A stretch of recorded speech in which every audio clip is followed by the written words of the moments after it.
Hello everyone, my name is Frank. Welcome to my YouTube channel, Exploring Abandoned Mines. The channel started about 8 years ago when I started exploring mines and putting them on YouTube.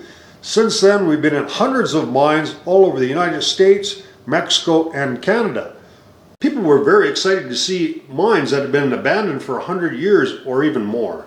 The channel grew very quickly after this because more and more people were watching it. They liked the content, and it caused it to be recommended to more people that were introduced to the channel. We started getting pretty good revenue, and then we were able to travel further and further into more mines, buy better equipment, and produce better videos.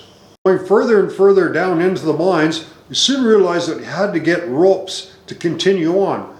So did some research and got into SRT, which is single rope technique, and we're able to get way down into mines where very few people had ever been before. As we got deeper and deeper below the surface, we started seeing a lot of artifacts that nobody had ever seen before.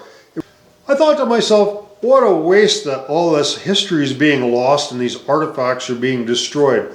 Partially from just being old, being stored in a damp environment, but also because mining companies are reclaiming sites, governments were filling in mines, and basically we're just getting old and rusty.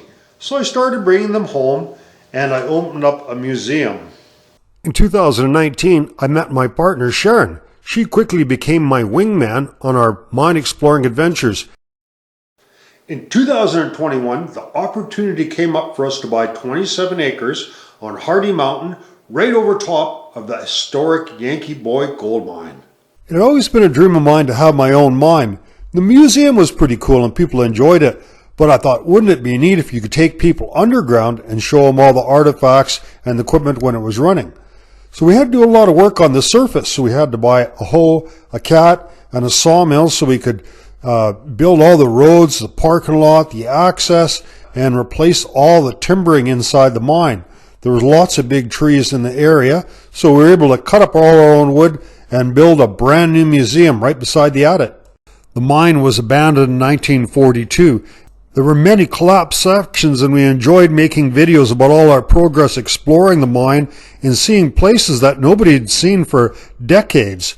There was raises, stopes, manways, all stuff that had to be removed and re-timbered. Our idea was that we would build it back the way it was when it was operating so people could see a real mine. It turned out to be a lot more work than we'd anticipated. We thought we would bring our ore car in there and just kind of clean out a few sections here and there. It ended up there was like over 800 loads that we had to get just to get further back into the mine. And plus there was other levels that we couldn't get into. Made some really cool videos seeing all these unexplored areas that were collapsed, and learned a lot about timbering and setting track and all these things that we didn't really know that much about before. It's been a very busy year getting everything ready for the new museum. Here's some of the stuff from our old museum that we're going to be moving up, and we'll have as much of it as we can underground, and the rest of it will be inside the new museum. We have a lot of really great artifacts that we can share with you guys in our new museum. Here's a link to all the stuff we had in our old museum. We will have all this and more in our brand new museum coming this spring.